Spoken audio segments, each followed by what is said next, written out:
जहाँ एलिस फूट फूट कर रो रही थी, वहीं विनायक ने उन दोनों की सारी बातें सुन ली थी। वो जल्दी से एलिस के पास आकर उसे कंधों से पकड़कर बोला, विनायक उठो एलिस, तुम ऐसे हिम्मत नहीं हार सकती। एलिस, सब खत्म हो गया विनायक सर, सब खत्म हो गया। विनायक ने सिसकती एलिस को देखकर मन में बोला, विनायक, एक नंबर का बेवकूफ है अर्नब, इतनी खूबसूरत, मासूम और हॉट लड़की को रिजेक्ट कर दिया। शायद ये तेरे लिए नहीं, मेरे लिए बनी है। अब इसके टूटे दिल में मैं अपनी जगह बनाऊंगा। विनायक एलिस को लेकर उसके फ्लैट पर ड्रॉप कर गया तो वहीं अर्नब का रूम किसी ने नॉक किया। अर्नब ने दरवाजा खोला तो सामने उसकी माँ वैष्णवी सिंघानिया खड़ी थी। वैष्णवी, बेटा, आपको आपके डैड ने 11 बजे बुलाया था और अभी 12 हो रहे हैं। आपको पता भी है वो कितना गुस्सा है आपसे, वो नीचे आपका इंतजार कर रहे हैं। अर्नब, सॉरी मॉम, मैं लेट हो गया, मैं चलता हूँ आपके साथ नीचे। अर्नब जैसे ही नीचे आया तो उसके डैड आर्यमान सिंघानिया गुस्से से भरे बैठे थे। आर्यमान, मुझे नंबर 1 बनना है और उसके लिए तुम्हें यहाँ की डीएम की बेटी इशिका से शादी करनी होगी।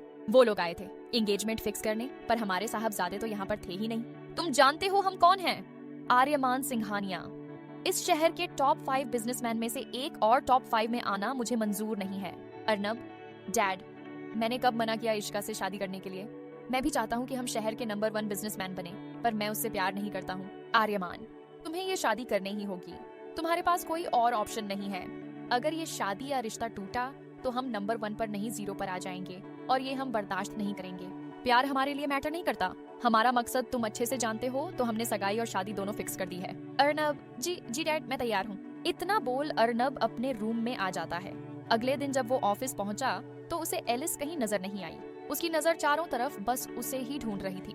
पूरा दिन ऐसे ही निकल गया। अगले दिन जब वो ऑफिस आया तो देखा एलिस एकदम चुपचाप लैपटॉप पर अपना काम कर रही थी। धीरे धीरे कई दिन बीत गए।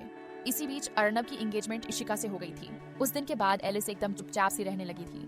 उसने पूरा फोकस काम पर लगा दिया था। वो अर्नब से काम के रिलेटेड ही बात करती थी। विनायक एलिस के करीब आने की, उसका ख्याल रखने की पूरी कोशिश करता था, पर वो एलिस का दिल नहीं जीत पाया। पर इससे अलग वो दोनों एक दूसरे के अच्छे दोस्त बन गए थे। एक दिन वो ऑफिस में लंच के टाइम दोनों साथ लंच कर रहे थे। कुछ खाना एलिस के होठों पर लग गया था।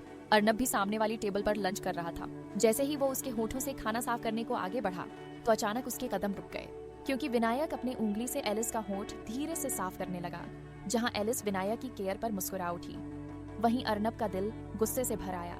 वो गुस्से में अपनी मुट्ठियां भींचते हुए बोला, अर्नब, उसे कोई भी टेंच करे, मुझे बुरा क्यों लग रहा है? वैसे भी मेरी मंगनी हो गई है। एलिस उठकर जाने लगी तो अचानक एक चेयर से टकराई तो विनायक ने उसे संभाल लिया, जिससे वो उसकी बाहों में झूल गई।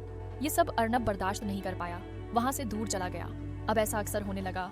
विनायक की नजदीकियां एलिस के साथ बढ़ती ही जा रही थीं।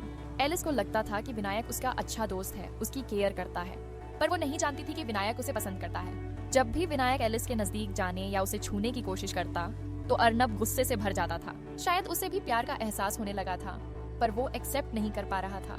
अगली शाम विनायक की बर्थडे पार्टी थी, जिसमें उसने अर्नब और एलिस दोनों को इनवाइट किया था।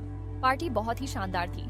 ब्लू टॉप में एलिस बहुत ही सुंदर लग रही थी। विनायक, यहाँ मेरे सारे दोस्त हैं। आज मैं आप सबके सामने कुछ कहना चाहता हूँ। दोस्त, चेहरे पर इतनी खुशी, कहीं इस पार्टी का मेन मकसद कुछ और तो नहीं? विनायक, हाँ, आज मैं एलिस को अपने दिल की बात बताना चाहता हूँ। विनायक, मैं तुम्हें पसंद करता हूँ एलिस, और तुमसे शादी करना चाहता हूँ। तुम भी मुझे अपना अच्छा दोस्त मानती हो, क्या मेरे प्यार को एक्सेप्ट करोगी?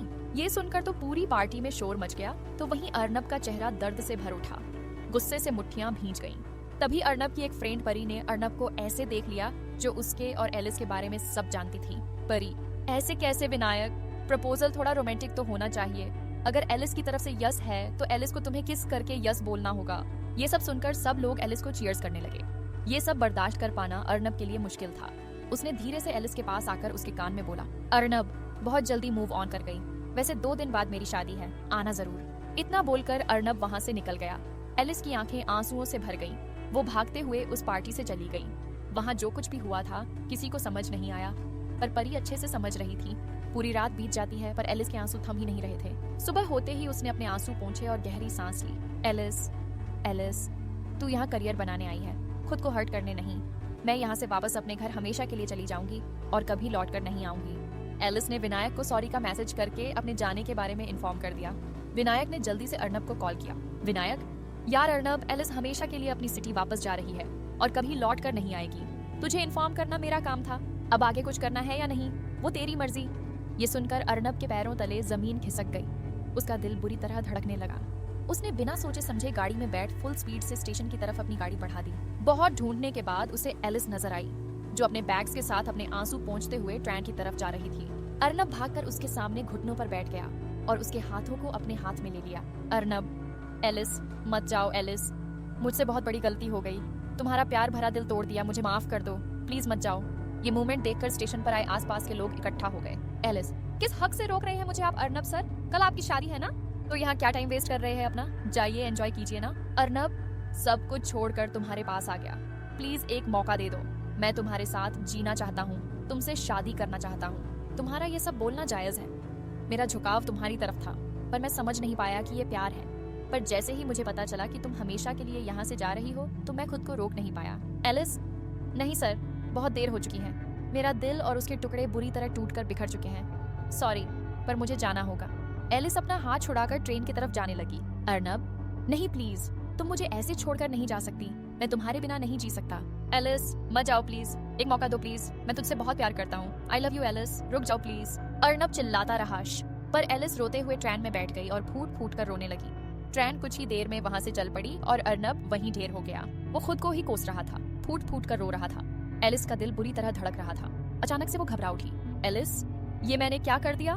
नहीं, मुझे जाना होगा, मुझे अर्नब के पास जाना होगा। इतना बोलकर एलिस ने इमरजेंसी ब्रेक दबाई। वो तेजी से ट्रेन से उतरकर भागी। अर्नब ने अपनी भीगी आंखें उठाकर देखा तो एलिस भागते हुए रोते हुए उसकी तरफ ही आ रही थी, जिसे देख अर्नब उठकर तेजी से एलिस की तरफ भागा और दोनों ने एक दूसरे को अपनी बाहों में भर लिया। दोनों फूट फूट कर रोने लगे। एलिस, अर्नब, मैं तुमसे बहुत प्यार करती हूँ, मैं तुम्हारे बिना नहीं जी सकती। अर्नब, मैं भी तुमसे बहुत प्यार करता हूँ, कभी भी तुमको खुद से अलग नहीं करूंगा, आई प्रॉमिस। दोनों ही मुस्कुरा उठे। दोनों की आंखें आंसुओं से तर थीं। अर्नब ने एलिस के होठों पर अपने होंठ रख दिए। दोनों के अंदर जैसे सुकून भर गया था।